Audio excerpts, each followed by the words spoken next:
నమస్తే, నేను మధు. సింగర్ మంగ్లీపై వస్తున్న ఆరోపణల్లో నిజమెంతుంది? అసలు నిందితులు ఎవరు? మరి ఈ వివాదం అంతా ఎప్పుడు పులి స్టాప్ పడుతుంది? ఈ రోజు మనం తెలుసుకుందాం. ప్రస్తుతం మనతో పాటు ఉన్నారు సీనియర్ జర్నలిస్ట్ డాక్టర్ దుర్గావజ్ఞమాని గారు. వారిని అడిగి మరిన్ని విషయాలను తెలుసుకుందాం. నమస్కారం అండి మేడం. సింగర్ మంగ్లీపై వస్తున్న వివాదాల్లో నిజమెంతుంది? మంగ్లీ గారు మొత్తం చేశారా, లేకపోతే వెనుకుండి ఎవరైనా నడిపించారా? అసలు ఈ వివాదానికి పులి స్టాప్ ఎప్పుడు పడుతుంది మేడం? ఫుల్ స్టాప్ ఎప్పుడు పడుతుందో మంగ్లీనే చెప్పాలి. ఎందుకంటే అమ్మాయి దొరకట్లే, ఎక్కడుందో తెలియదు. అంటే కావాలనే దాచిపెట్టి ఉండొచ్చు, లేదా ఆవిడే దాచుకుని ఉండొచ్చు, మనకు తెలియదు విషయం. అయితే ఇక్కడ ఇవాళ గిరిజన సంఘాలు ప్రెస్ మీట్ పెడుతున్నాయి. అది కూడా ఓల్డ్ పీజీ హాస్టల్లో. అదే మనకు అర్థం కాల, పెట్టాయి ఆల్రెడీ. అంటే వీళ్ళు ఇప్పుడు ఈ గిరిజన సంఘాలన్నీ కూడా వాళ్ళ నాయకులు ఉంటారు కదా, వాళ్ళు విడిపోయారు. రెండు భాగాలు. కొంతమంది మంగ్లీని సపోర్ట్ చేస్తూ, కొంతమంది మంగ్లీకి వ్యతిరేకంగా మంగ్లీనే చేసింది. ఎందుకంటే వాళ్ళ బాధితులకు న్యాయం చేయాల్సిన బాధ్యత మంగ్లీది అని చెప్పి కొంతమంది. అవును. సో కొంతమంది ఈవిడ వైపు ఉన్నారు. సో ఇది ఇవాళ ఈ ప్రెస్ మీట్ లో వీళ్ళు ఏం మాట్లాడతారో మనకు తెలియదు, కానీ మంగ్లీ పాత్ర లేకుండా అయితే ఉండదు ఖచ్చితంగా. ఎందుకంటే మంగ్లీ తమ్ముడున్నాడు, మంగ్లీ చెల్లెల పేరు వచ్చింది, మధు అనేవాడ ఈవిడికి ఆల్రెడీ తెలుసు. అంటే ఏదో తప్పించుకోవటానికి ఏదో మాట్లాడింది, కానీ ఇక్కడ తప్పించుకోవటానికి కుదరదు. నీ ఇంట్లో ఎందుకున్నాడు మధు? అవును, ఎందుకున్నారు కదా. ఇప్పుడు అసలు మీకు ఎవడో తెలియదండి, అతను వచ్చి మీ ఇంట్లో ఊరికే ఉంటాడా? ఎందుకుంటారు? అందులో ఈ రోజుల్లో, పూర్వకాలం అంటే చుట్టరికాలు ఎక్కువ, ప్రతివాడు వచ్చి ఇళ్లలో ఉండేవాళ్ళు, అది వేరు. ఇప్పుడు అసలు మూడో మనిషి మన ఇంటికి రావాలంటే మన పర్మిషన్ ఇవ్వాలి. నేను ఆ టైంకి ఉంటాను, ఫోన్ చేయకుండా మీరు వెళ్తే మీకు మంచినీళ్ళు కూడా దొరకవు. అవును. అందుకని ఇది జరిగే విషయం కాదు అట్లా. కాబట్టి ఇవాళ మంగ్లీ హస్తం అయితే ఉంది. అయితే అది డైరెక్ట్ ఇన్వాల్వ్మెంటా, ఇండైరెక్ట్ ఇన్వాల్వ్మెంటా, తను తెరవనకుండా నడిపించిందా? ఇవాళ 210 కోట్ల స్కామ్ అంటున్నారు. ఆ ప్రత్యూష్ అనే అమ్మాయి, తను కూడా మంగ్లీ లాగానే, ఆవిడ కూడా బంజారా అమ్మాయే. ఆవిడ చాలా సీరియస్ గా ఆరోపణలు చేశారు, అన్ని వివరాలు కూడా ఆవిడ ఇస్తున్నారు. అవును. కాబట్టి ఆవిడ బాధితుల వైపు ఉన్నట్టున్నారు.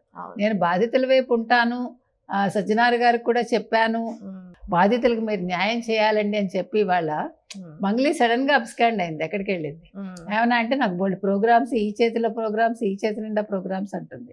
ఇప్పుడు ప్రోగ్రామ్స్ ముఖ్యమా, బాధితుల తరఫున నిల్చోవడం ముఖ్యమా? బాధితులకు న్యాయం జరగడం ముఖ్యం ఒకటి. సజ్జనార్ గారు కూడా ఏమి ట్వీట్ చేయలేదు చిత్రంగా. అవును. మంగ్లీ కలిశాక ఆయన ఎప్పుడు పెద్దానికి స్పందిస్తారు కదా, ఈ విషయంలో ఇంతవరకు మాట్లాడలా. అది కూడా అందరికీ ఆశ్చర్యంగా ఉంది. కారణం ఏమై ఉంటుందని. అదే మరి ఇప్పుడు ఈ అమ్మాయిని ఎవరెవరు కాపాడుతున్నారు, ఎవరి అమ్మాయి వెనకాల ఉన్నారు, అందుకని ఎవరు మాట్లాడటం లేదా, ఇవన్నీ తేలాలి. ఇప్పుడు మీరు మామూలు వ్యక్తులు అయితే ఒక రకంగా న్యాయం, కొంచెం ఇన్ఫ్లుయెన్స్ ఉంటే ఇంకో రకంగా న్యాయం. ఇప్పుడు కర్ణాటకలో కూడా ఒక మంత్రి ద్వారా 100 కోట్లు స్కామ్ చేసింది ఈ అమ్మాయిని, మళ్ళీ అదొకటి వచ్చింది.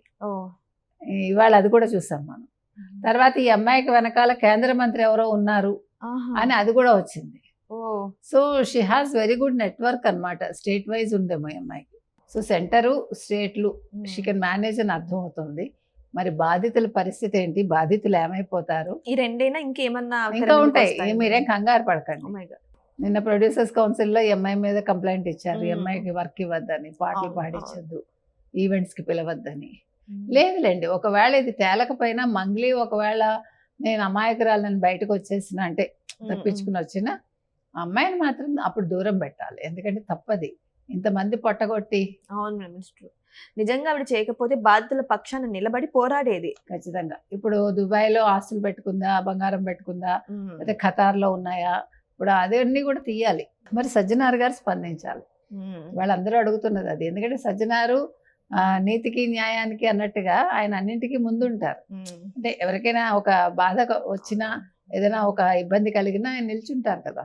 మరి ఈ విషయంలో ఎందుకు ఆయన స్పందించలేదు? అందుకని ఇవాళ మంగ్లీ ఏమైపోయింది, అసలు గిరిజన సంఘాలు ఎందుకు మంగ్లీని సపోర్ట్ చేస్తున్నాయి, దీని వెనకాల మంగ్లీ హస్తం ఏంటి, లేదా పొలిటికల్ గా ఏదైనా ఎజెండా ఉందా, తర్వాత అసలు ఏం జరగబోతోంది, మంగ్లీ ఎక్కడున్నారు, ఇవన్నీ బయట. ఇంకొక విషయం ఏంటంటే మేడం, వీళ్ళ వర్గంలోనే 2 వర్గాలుగా విడిపోయి అదే అసలు మంగ్లీ చెప్తున్నా. ఏం చేస్తున్నారు, మంగ్లీ సెలబ్రిటీ అని చెప్పుకున్నారు కానీ ఏ రోజైనా బంజారాకి ఏమైనా చేశారా, ఇది చూపించమని చెప్పేసి వాళ్ళు అంటున్నారు. అవును. సెలబ్రిటీయే కాదు, ఏదో ఆవిడ ఆడపిల్లని కొంతమంది సపోర్ట్ చేస్తున్నారని మరి కొంతమంది అంటున్నారు. అంటే ఆడపిల్లని సపోర్ట్ ఇప్పుడు విక్టిమ్ కార్డు ప్లే చేయకూడదండి. అవును. నేను ఆడపిల్లనను, నేను బంజారానను, లేకపోతే నేను చాలా అమాయకురాలనను, అవేం కాదు.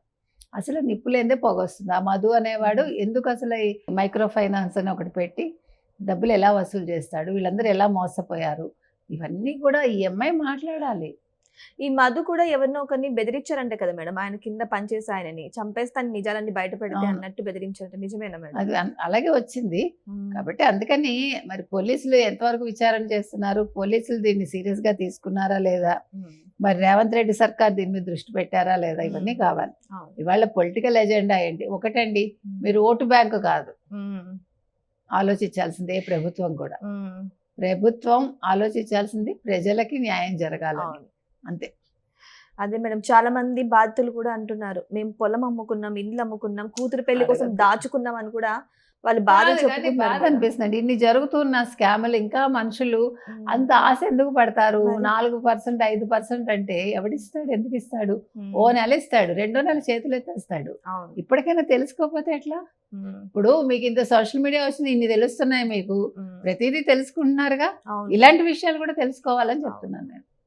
సో ఏదేమైనా సరే ఈ మైక్రో ఫైనాన్స్ విషయంలో మరి మంగ్లీ వివాదం ఎంతవరకు చేరుతుంది, బాధితులకు న్యాయం జరుగుతుందా లేదా, ఇప్పటికైనా ప్రభుత్వం చొరవ తీసుకొని బాధితులకు న్యాయం చేసేలాగా రంగం సిద్ధం చేస్తుందా లేదా, వెయిట్ చేసి చూద్దాం ఏం జరగబోతుందో. Thank you so much. Thank you.